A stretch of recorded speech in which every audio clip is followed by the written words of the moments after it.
Brought to you by NBC bearing, भारताची पहिली bearing उत्पादक. काही कारणांसाठी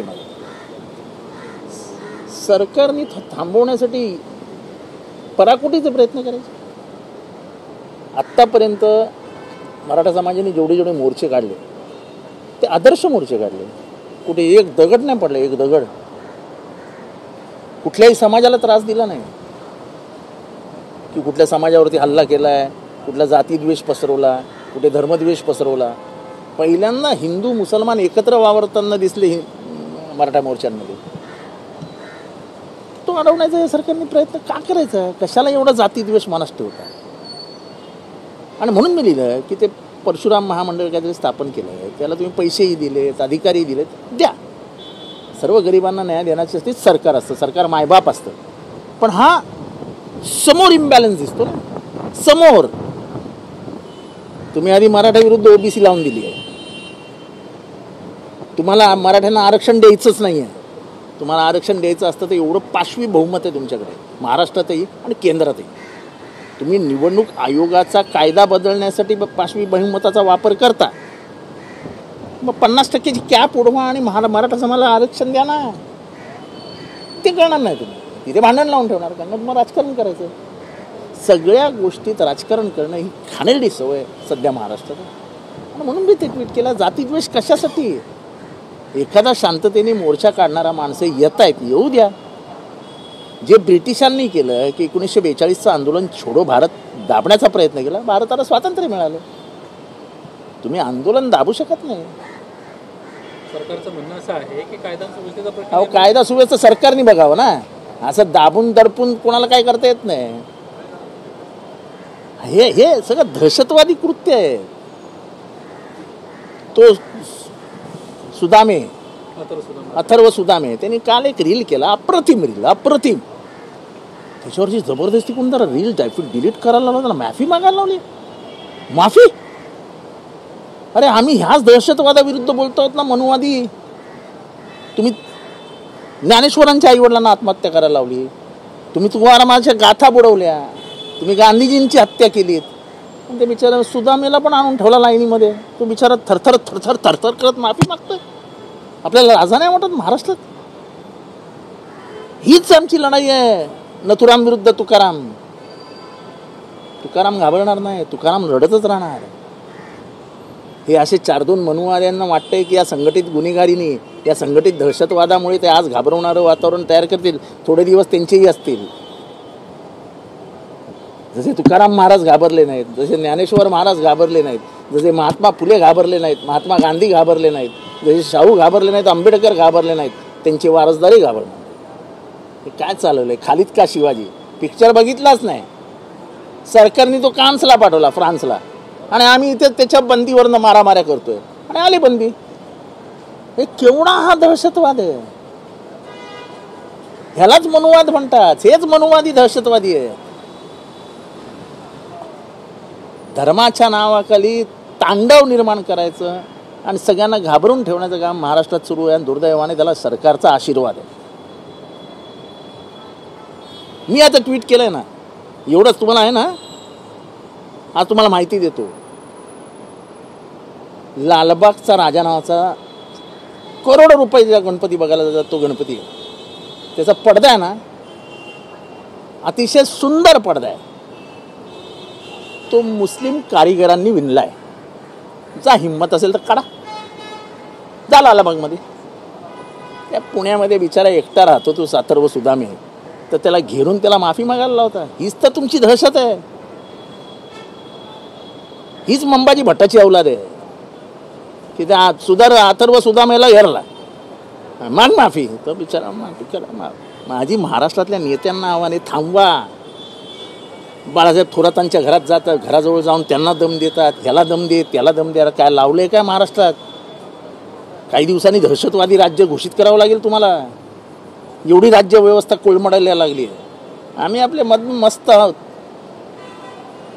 कुंभमेळ्यामध्ये टेंडर निघत आहेत, 4% अभाव रिंग, 65 कोटी रुपयाचं टेंडर रिंगमध्ये गेलं. म्हणजे कुंभमेळ्यासाठी धर्माचा वापर, भक्तांचा वापर मावणं खाणारे दरोडेखोर पैसे घेऊन जात आहेत. असं तर महाराष्ट्र लुटत आहे. 2270 कोटींच्या कामात 4% वरचढ दराने निविदा दिल्यात. अहो ते जाऊ द्या हो, ते मॅनेज कसे गेले त्या आवटी नावाच्या इंजिनियरनी, त्याची मजा बघा. त्यांनी बसून बनवलेत हे टेंडर, हे त्याचे रूल्स अँड रेग्युलेशन्स. म्हणजे तुझ्या मापाचा सूट बनवायचा, हां शोल्डर किती 17, छाती किती 34, आणि तो बाजारात आणायचा. आता विकायला ठेवला आहे, सगळ्यांना माहिती आहे तुलाच होणार आहे. असे तर टेंडर काढतात महाराष्ट्रामध्ये. लूट. कुंभमेळा आहे ना, कुंभमेळा. आपल्याला गोदावरी दुबकी मारायची आहे, आपली पापं धुवून नेणार आहे गोदावरी आई. ह्यांची पापं कोण धुणार? हे टेंडरची पापं का? हे पण गोदावरी डुबकी मारल्यावर साफ. म्हणजे हे गोदावरीचं काय आता ते काय वॉशिंग मशीन करणार की काय परत पाप पुण्याचं? गिरीश मधून काढतात ते सगळे. कोणी काढ. लूट चालू आहे एवढं आम्हाला दिसतंय, त्याच्यावरती उत्तर हवं आहे. आवडते मुंबई हायकोर्टाने जरांगेंना मुंबईत येण्यास प्रतिबंध केला. कोण गेलो कोर्टात? कोर्टात कोण गेलं? तुम्हाला हाताळता येत नाही? मराठ्यांची एवढी आंदोलनं झाली, कुठे एकदा तरी दंगल झाली का? एकदा तरी कौतुक करा ना त्या मराठ्यांचं. आम्ही आमच्या तत्वांवर ठाम आहोत. पण एक समाज जो महाराष्ट्राच्या विकासाच्या रथामध्ये ज्यांनी सारथ्य केलं, ज्याचं प्रचंड मोठं योगदान आहे, तो जर काही कारणांसाठी आरक्षण मागतोय आणि कायदेशीर लढा देतोय, महात्मा गांधींच्या विचारांचा लढा देतोय, अहिंसक, त्याला तुम्ही दाबण्याचा प्रयत्न करता. अरे मोर्चा हा, आंदोलन हा महाराष्ट्रातल्या देशातल्या सर्व नागरिकांचा अधिकार आहे. 1942चं आंदोलन किंवा स्वातंत्र्याचं आंदोलन झालं नसतं, महात्मा गांधी आणि नेहरूंच्या नेतृत्वाखाली तर स्वातंत्र्यच मिळालं नसतं. झालं ना आंदोलन, लोक 9-9, 10-10 वर्ष जेलमध्ये बसले ना. नेहरूंसारखा माणूस 11.5 वर्ष जेलमध्ये बसला. असं थोडी चालतं यार. आज ठीक आहे, आज तुम्हाला बरं वाटत असेल सगळं. या जरांगेंच्या आंदोलनामध्ये बजरंग सोनवणे जे राष्ट्रवादीचे खासदार आहेत ते सहभागी होतात, मात्र शरद पवार दुसरीकडे मंडल यात्रेमध्ये सहभागी होतात. हे बघा, मंडळ आणि मराठा हे दोन वेगवेगळे भाग आहेत. मी स्वतः मराठ्यांना आरक्षण मिळालं पाहिजे या मताचा आहे, पण मी मंडळचं प्रतिनिधित्व करतो. मंडळ आयोग, विश्वनाथ प्रताप सिंग, बद्रीप्रसाद मंडल हे मसिया आहेत ओबीसीचे. क्षुद्र म्हणजे ओबीसी, हे मला वारंवार सांगावं लागतं की ओबीसी म्हणजे इथले ओरिजिनल क्षुद्र, ज्यांना देवळात जाता येत नव्हतं, ज्यांना पाणी पिता येत नव्हतं, त्यांना पहिल्यांदा भारताच्या मुख्य प्रवाहात आणण्याचं काम विश्वनाथ प्रताप सिंग, बद्रीप्रसाद मंडल आणि राजकीयदृष्ट्या, शैक्षणिकदृष्ट्या जर कोणी केलं असेल तर शरद पवार. आणि हाच मराठ्यांचा मोठेपणा आहे की राज्य मराठ्यांचं आहे का मराठी माणसाचं? तेव्हा यशवंतराव चव्हाणांनी सांगितलं मराठी माणसाचं. पंजाब, सिंध, गुजरात, मराठा ही महाराष्ट्राची ओळख आहे, ती जात नाही आहे. आम्ही आजही मराठ्यांना आरक्षण मिळावं या बाजूचे आहोत. आणि आमचं म्हणणं स्पष्ट आहे की ओबीसीच्या आरक्षणाला धक्का न लावता मराठ्यांना आरक्षण मिळालंच पाहिजे. आणि तेच शरद पवारांचं मत आहे, तेच पक्षाचं मत आहे. त्याच्या चुकीचं काय? मनोज जरांगे सर असं म्हणतायत, मनोज जरांगेंचं असं म्हणणं आहे की ज्यावेळेस एकनाथ शिंदे मुख्यमंत्री होते त्यावेळेस फडणवीसांना मराठा आरक्षणाचं काम करू दिलं नाही. मला ते काय म्हणतात त्याच्यावरती मला काय भाष्य करायचं. पण हे सरकार जातीयवादी आहे. हे सरकार कूटनीती खेळतं, जातीमध्ये भांडणं लावतं, धर्मामध्ये भांडणं लावतं. का नाही ते सुदामाचं हे थांबवलं त्यांनी, अथर्व सुदामीचं? हा कुठला दहशतवाद आहे? म्हणजे फक्त तुमची चालते सरकारमध्ये, आज तुम्ही आहात सरकारमध्ये, आपलं वजन आहे म्हणून त्याला घाबरून त्याच्याकडनं माफी मागून घ्यायची? मी टाकलं ना ट्विट, हे असेल हिंमत तर माझं ट्विट कॅन्सल करायला लावा मला. असं नाही चालत हो. किती दिवस सहन करणार समाज? सुदामींना फोन केला का तुम्ही? नाही, मी कोणाला फोन बिन नाही केला. मला काही गरज वाटत नाही. मला वाईट वाटतं. एखादा आर्टिस्ट आहे, कलाकार आहे, आपल्या कलाकारीतनं तो एखादं भारतीय समाजाची ओळख करून देतोय. जे एकत्रित भारतीय समाज जो वर्षानुवर्ष राहिला आहे त्याची तो ओळख करून देतोय. जसं मी सांगितलं की लालबागचा राजा जेव्हा निघतो तेव्हा भेंडी बाजारमध्ये अनेक मुस्लिम संघटना त्याच्यावरती पुष्पवृष्टी करतात. ना हिंमत असेल तर थांबून दाखवा, सांगा की याच्यापुढे तुम्ही पुष्पवृष्टी करायची नाही. हिंमत आहे? बिचारा तो गरीब बिचारा एकटा भेटला पुण्यात तर दादागिरी करता काय? यावेळेला त्याच्या मागे उभं राहायला हवं होतं महाराष्ट्रातल्या नेत्यांनी. महाराष्ट्रातल्या नेत्यांनी ह्याचा विचार करा हो. मी राज ठाकरेंचं कौतुक करतो की ते तरी उभे राहिले.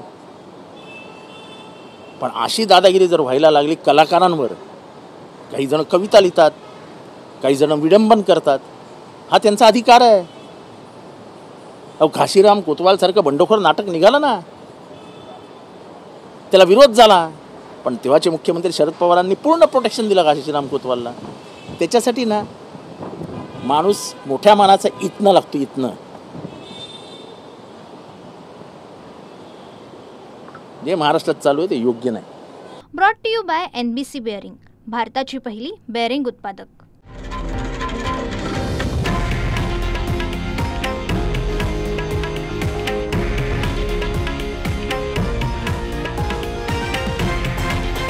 हे आहे देशातील नंबर 1 न्यूज नेटवर्क आणि आपण पाहत आहात TV9 मराठी, एकमेव.